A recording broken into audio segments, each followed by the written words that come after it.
Hello and welcome to a special edition of the Monday Night Wars AM live coast to coast. It is 8:30 in the morning and I want to get this podcast out before I go on a trip with my wife, but my wife is still sleeping, so I won't be yelling to wake her up. With me is Joseph Rojas. Hey Joseph, how you doing? I'm doing pretty good, Scott. Should I be pretty quiet too? I don't want to wake up Claire.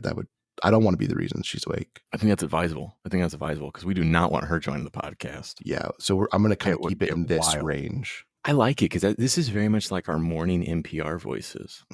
Yeah.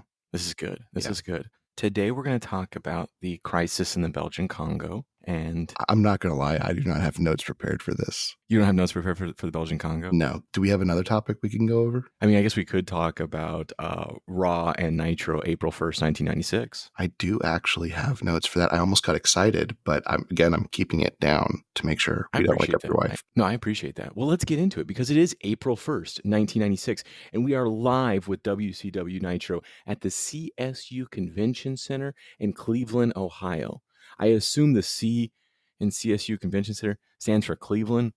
I don't know what the others stand for. Maybe it's a state university. Who knows? But we're straight into the first match, Joseph. There's no pyro. There's no introductory from the commentary table. We're switching things up at Nitro. We are into the match.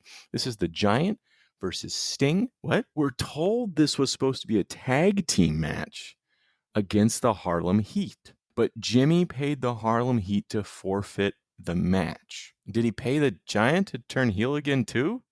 Wait, why were they tag teaming? Lex is Sting's tag team partner. This is confusing.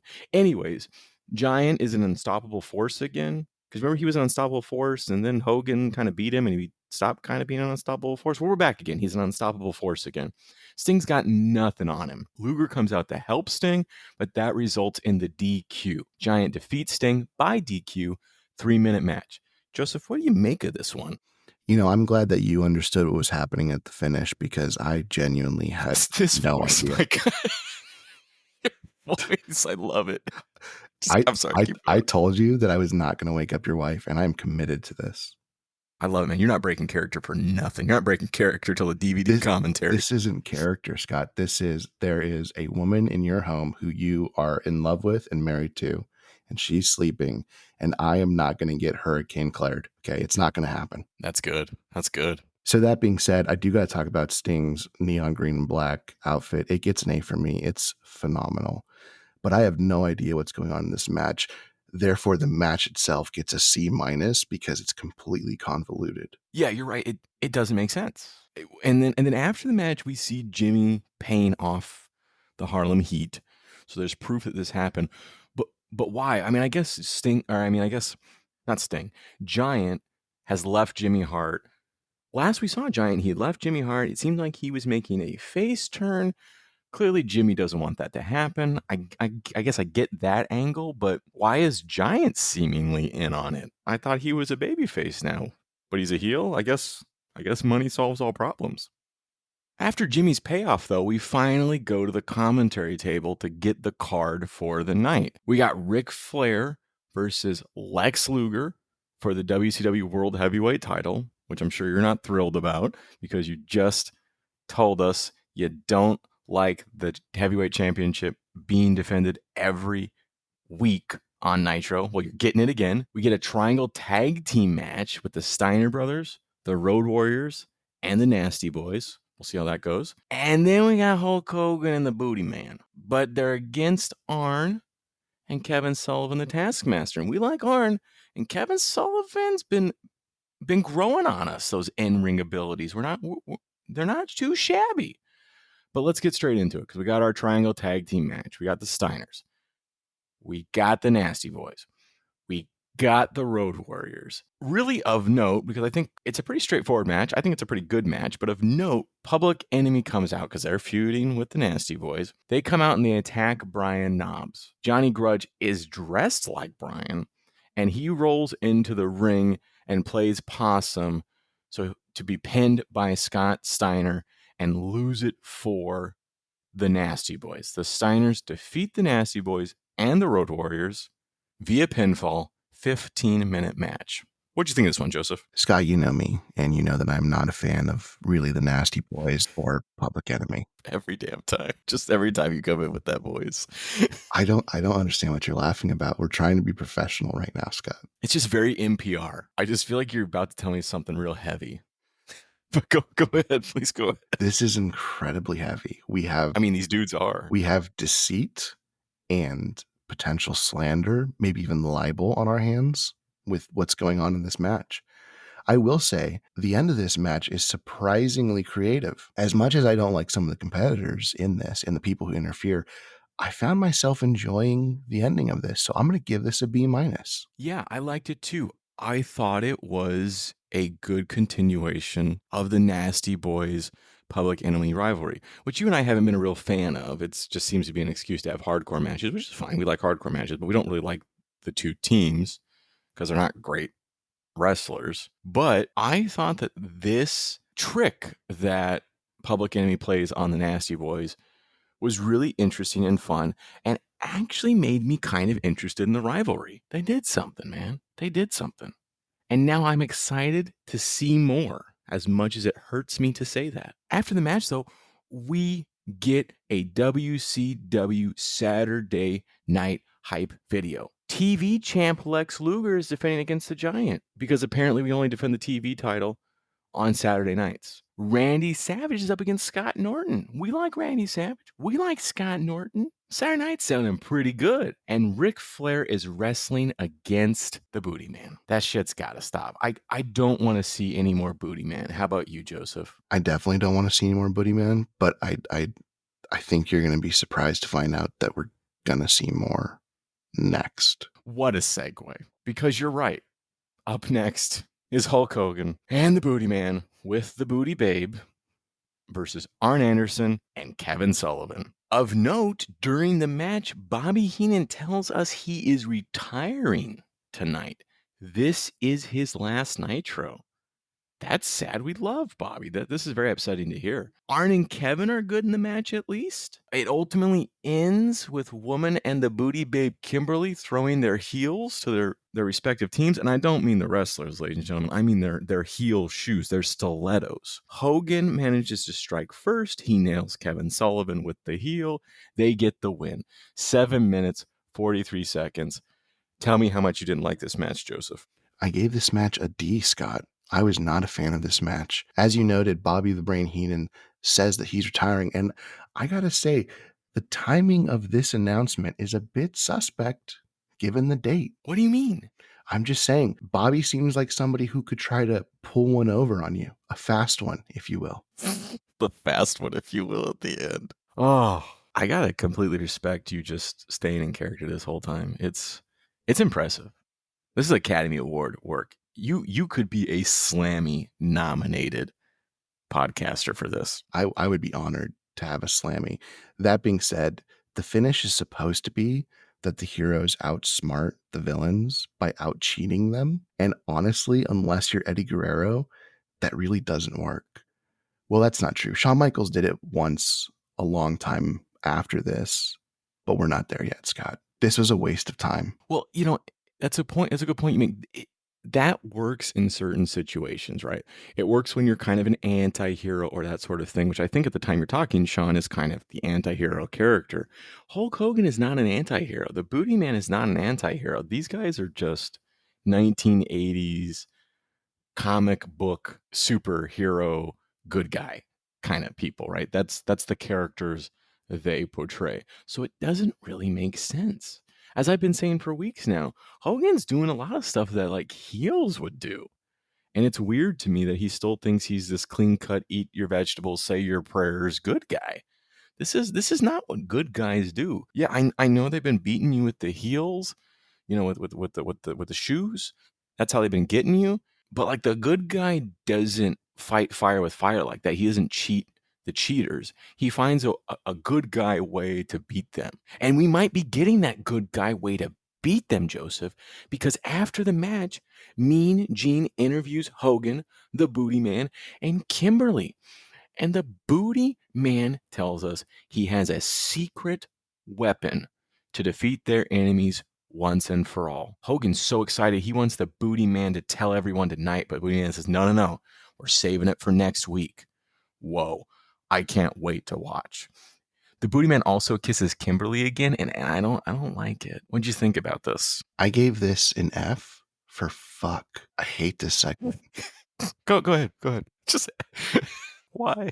All right, let me get back in character here. I feel like Hogan just realized that this is not working during this segment. You can see his eyes get wider and wider the more Booty Man talks, and he realizes, I have made a huge mistake. Well, I mean, there are also audible boos, and there were boos during the match, too. Like, people aren't buying this anymore. They're not buying Hulkamania. Is this the moment when Hulk Hogan realizes that he's got to make a change? I don't know about that, Scott, because I know that the idea of NWO was around for a while before he decided to make the change. Like the NWO, the Outsiders had already come over, and it wasn't until he saw them getting over so easily after a few weeks that he decided he wanted part of that. I think you're right, because I think, wasn't the initial story that Bischoff or someone had kind of pitched him the idea, and they were like, no way, we can't.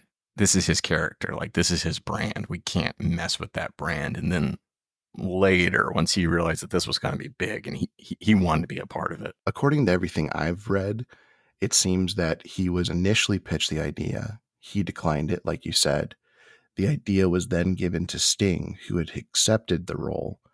And then a few weeks later, after seeing how popular they were, Hulk Hogan decided he wanted the role. I will say this is probably one of the few times where Hulk Hogan's vanity did something for the better, because I think he was perfect for that part. I don't think Sting would have been as good, and the Sting we get out of it, it defines Sting's career. So honestly, I think this was a good thing. Thanks, Hogan. Good guy Hogan. Good guy Hogan trying to steal the spotlight. Anyways, after that, we've got our main event. We've got Joseph's favorite. We've got a championship title match on another Nitro. You know, it's funny. When we started, we talked about how kind of great this was, right? Man, they're defending the World Heavyweight Championship on Nitro. This is like a pay-per-view match you're just getting on any given Monday, but then they did it every Monday. And at some point it just kind of gets old, and it makes your title seem less important than it is, especially when you've got a bunch of other titles that you don't defend on Monday Night Nitros, like the TV title. We rarely see the tag team titles anymore. There's supposedly a cruiserweight title we've never seen. There's the US Championship. Where is that? Right? But the heavyweight title, that's getting defended. Of note, though, we get our first Deborah McMichaels appearance. As Flair's coming out, he sees Deborah McMichaels front row. Despite already having the ladies of Space Mountain, there's apparently always more room on Flair's toboggan. That was a phenomenal joke, and I'm trying to not break character because of it. Thank you. I tried. Ultimately, though, woman interferes a few times, but the most important one is when she throws coffee. It's, coffee, air quotes, in Luger's face so Flair can get the win. Ric Flair defeats Luger to retain the WCW Heavyweight Championship, 10 minutes, 57 seconds. What'd you think of this one? I gave this a B, Scott. I actually thoroughly enjoyed this match. I would have loved it, though, if Goofy Lex was a 3-title champion. We could call him like the belt collector or something like that. Ooh, that would have been good. I agree with you, though. Lex having all of the just like kind of stumbling into every championship WCW has would be pretty hilarious. Right? It would be so good. That being said, you mentioned the Deborah McMichael situation, and I had to comment on it because it actually made me laugh a lot. Because when the cameraman is trying to show Deborah McMichael in the audience, we know who this is because we have 30 years of experience to tell us this. The audience at the time does not know who this is, and the commentators are talking about how beautiful she is and how lucky Steve Mongo McMichael is, which I would not necessarily disagree with. However, while this is going on, there's a, shall we say, unprepossessing woman. The Mickey Mouse t-shirt lady? Who is screaming at Ric Flair and taking full use of the screen time that was completely unwarranted for her. the cameraman can't get a good angle because this woman is just launching vitriol at Ric Flair. And Flair's trying to make this work and even kind of acknowledges her a little bit. But what it appears is that this woman is the woman that Steve Mongo McMichael is married to. And the commentators are like, wow, she's so beautiful. And it's really unfortunate. And I was sitting there laughing the entire time I watched this. Yes, she's just screaming at Ric Flair. And like I said, she's wearing a Mickey Mouse t-shirt, which makes it even funnier to me because she's just kind of a nasty woman. And Flair's trying to make it work, doesn't really know what to do. Oh, it was good. Yeah, and they couldn't get a good shot because she's just trying to get in Flair's face. It was good times. It was good times. You never know what's going to happen on WCW Nitro. After the match, though, out to check on Luger, Flair, and the gang hightail it because they don't want to mess with the franchise Sting. And Bobby Heenan says his goodbyes. It's over, Joseph. He's gone. April Fools, he was just fooling with us. Oh, what do you think about that? What a trickster that Bobby the Brain Heenan is. I am shocked, appalled, even flabbergasted, Scott. I laughed. I cried. I watched WCW Nitro on a Monday night. That's beautiful. Thank you.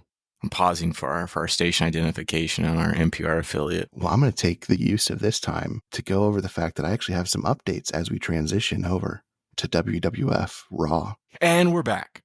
Go ahead. The first update is we have another Patreon subscriber.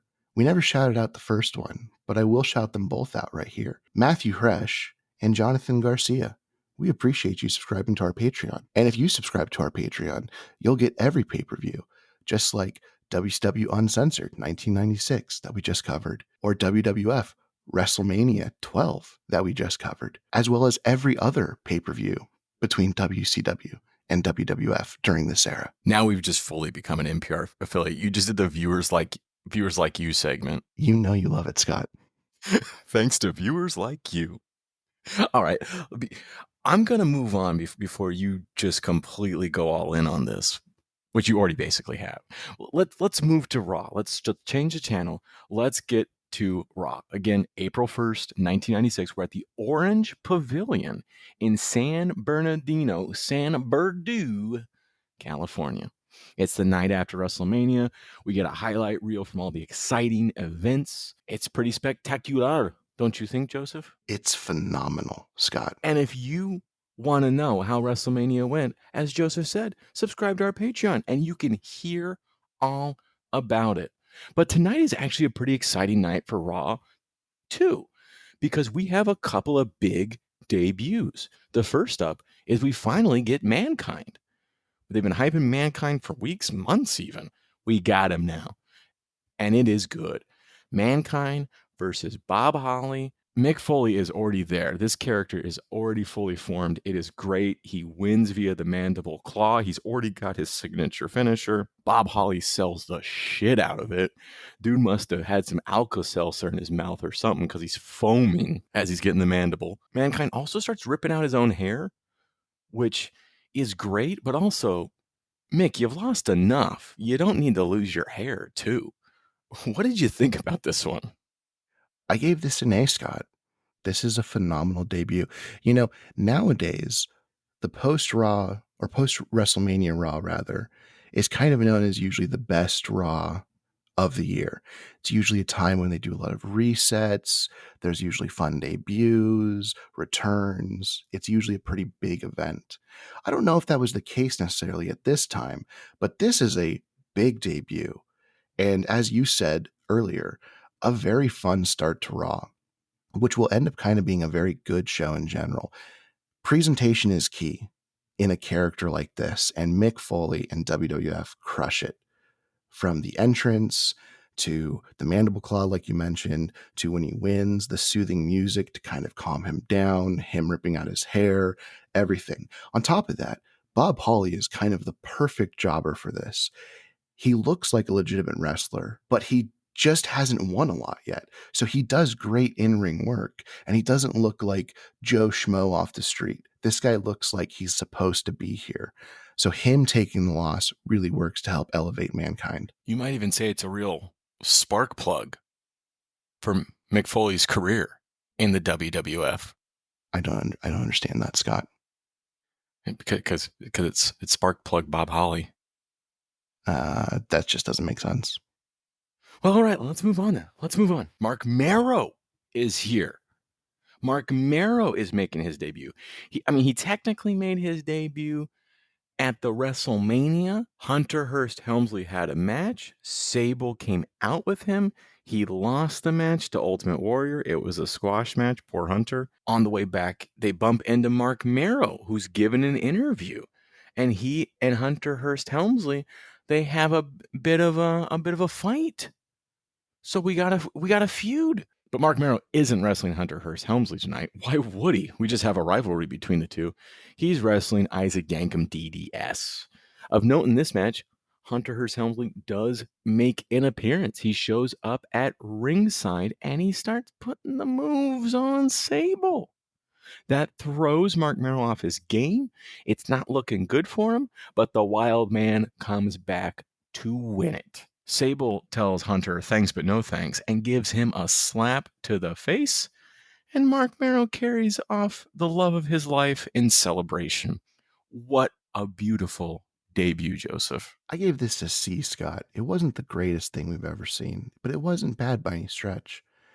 It definitely wasn't on par with the Mankind debut we had a match prior to this. The match itself is a simple showcase of Mark Marrow's abilities, and that does work. But Vince is kind of already in love with Sable, and it's pretty creepy watching it now in 2024. I do like Mark Marrow's first feud being with Hunter Hearst Helmsley, though.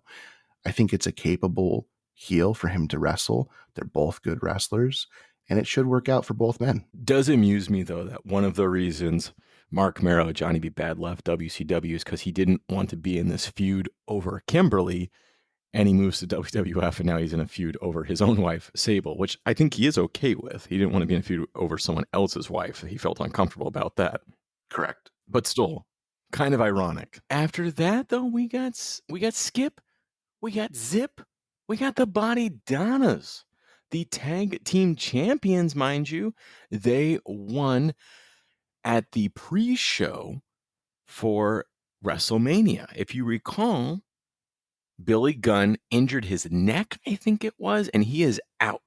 So the tag team titles were vacated, and we had a tournament to decide who would be the tag team champions.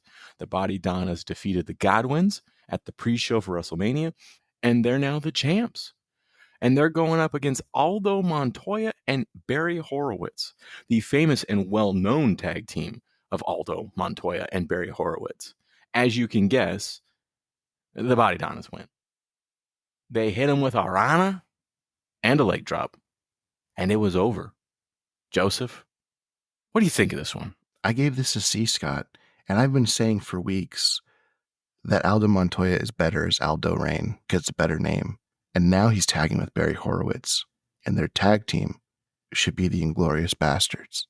I guess it wouldn't be copyright infringement at this point. There's technically a movie prior to this called that, but it's not the same. So yeah, it's one of those Italian movies, right? It's like an Italian, because isn't the Tarantino movie kind of a remake of that movie? Because it's the similar premise, isn't it? Isn't it? I think World War II, but it's I think it takes place during the same time, but obviously he Tarantino's it and just kind of changes all of the events.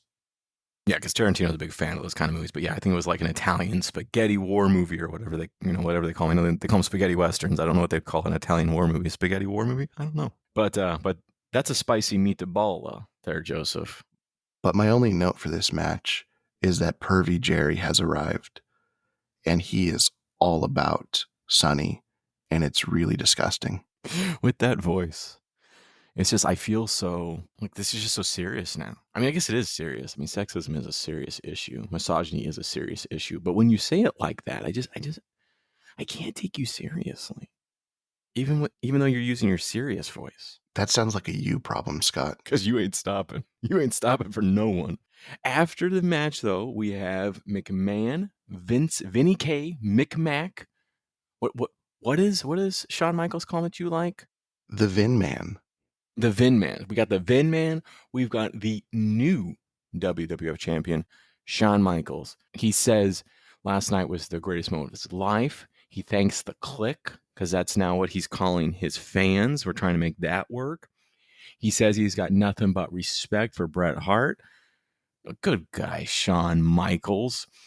He also promises to send Jerry Lawler back to White Castle, which I chuckled at. And he will be facing Diesel at the next In Your House. What'd you think of this one, man? I actually really like this promo, Scott. It's not the best promo Shawn Michaels will deliver. It got to be for me. He cuts a very fiery and grateful promo, as you mentioned, and it's fine. But Shawn Michaels is better when he has an Adam Copeland to him. Who? You son of a bitch. That was a great joke. I don't know who Adam Copeland is. Who is that? I'm not repeating it. Does he go by a different name? Something like Corner. Corner? Yeah. 90-degree angle. Okay. I don't know if those are great names. I don't feel like this guy's going to last. Sexton Hardcastle. Now that's a name. That actually was his initial name. Oh, I know. Yeah. And that's a name. But I don't know who you're talking about, but I know that was his name originally. I don't know why WWF didn't keep that. I mean, Vince probably like, yeah. Vince probably took that name and used it as his own, if you know what I'm saying. He used that name while he was shitting on women. Oh, we're going to have to cut that. Allegedly. My God. That's not very NPR of you. Let's move on. Let's move on to the main event, Joseph, because we need to get out of here before this goes further into the shitter. I see what you did there. You like that one? Thank you. We got The Undertaker. We got Justin Bradshaw. Very exciting. Pretty straightforward match. Two big guys. You know, I actually liked it. I think Justin Bradshaw's a pretty good wrestler. You know, obviously Undertaker's a great wrestler. But Undertaker tries to put him in the tombstone pile driver to finish the match. But Mankind runs in and attacks Undertaker. DQ. Undertaker defeats Bradshaw 3 minutes, 54 seconds. What'd you think of this? My only gripe with this is that Bradshaw was technically undefeated going into this match, so it's weird to hand him his first loss in this manner. That aside, this is the perfect first rivalry for Mankind, so it gets an A for me. Yeah, there isn't a better first rivalry, and it's funny that they paired these guys together so early because they have a great and storied rivalry for years, and we're getting it right off the bat. That's pretty exciting to see. I'm pretty excited to watch more. And they put on a number of pretty banger matches right off the bat. And keep listening because you're going to hear all about them. But we're not finished with the night because Mankind isn't finished with The Undertaker. Dude is just going in. He's given us that famous Mankind elbow drop that I love off the apron. Undertaker gets the mandible claw and Mankind will not release. Man, what an inglorious end to the night. And for Undertaker, what'd you think about that, man? I thought it was really good, but I do have one question. Did Mick Foley wash that glove between matches? Because that's kind of gross. You know, we'll have to ask him when we get him on the show. He'd probably do it too. I think he'd come on. He does anything, man. He's just happy to be. He's just a good dude. Yeah. I think he's just kind of happy to be alive at this point after how much he put his body through, and he'll go anywhere and do anything. Good guy, Mick Foley. We like us some Mick Foley. But that's the end of the night, Joseph. That's how we end. We end with The Undertaker splayed out. Dude got rocked. But did the night rock, Joseph? Did Raw rock harder than the WCW? What do you make of it? Who won tonight? In my opinion, Raw was a far better product. Nitro was not bad, but it did have some very low lows. Raw never really had a low. Its low was decent matches. But the debut of Mankind, the start of this brand new rivalry, Shawn being shown as the new champion, way better program in my opinion. Yeah, and this is an important one for Raw because out of the last 5 weeks, WCW has won 4 out of the 5. The only one they didn't win was they weren't on the air. So this isn't looking good for Raw. Raw needs a win. And I think you're right. I think Raw wins tonight. A lot of the stuff on WCW tonight did not make sense. The Giant Sting match didn't make sense. I get that we do have a story at least that Jimmy Hart's paying people off, but I thought Giant was a good guy now, and apparently I guess he's just got a price. Okay. The Booty Man Hulk Hogan match. No, let's not do that. We got to stop. We got to stop. But what did the fans think, Joseph? Did the fans agree with us? Did Raw break this winning streak for Nitro? Well, Raw got a 2.9 in their Nielsen ratings, Scott. And WCW got 2.8. Raw wins, but just barely. It just sounds like the fans are right again. The fans are always right. That's not true. When they agree with us. Yeah, that's true. The fans are always right when they agree with us. But I mean, that's it. Raw won, we think deservedly so, and that does it for us. Thanks for listening to another episode of the Monday Night Wars. I'm Scott, and with me, as always, is Joseph Cornish of the local affiliate of the NPR station in Texas. Thanks, Joseph. Bye, guys! That was good.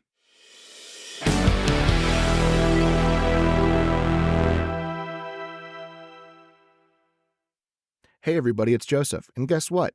Not only can you listen to us every Monday on Spotify, but you can find us on Apple Podcasts, iHeartRadio, Amazon Music, and YouTube Podcasts as well. Just search for Monday Night Wars Podcasts.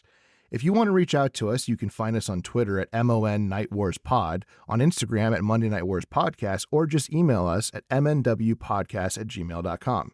And finally, subscribe to our Patreon at Monday Night Wars Podcast. For $2 a month, you get every pay-per-view from WCW and WWF during this era, as well as additional content later on. Once again, thank you for listening. We'll see you here next time on the Monday Night Wars Podcast.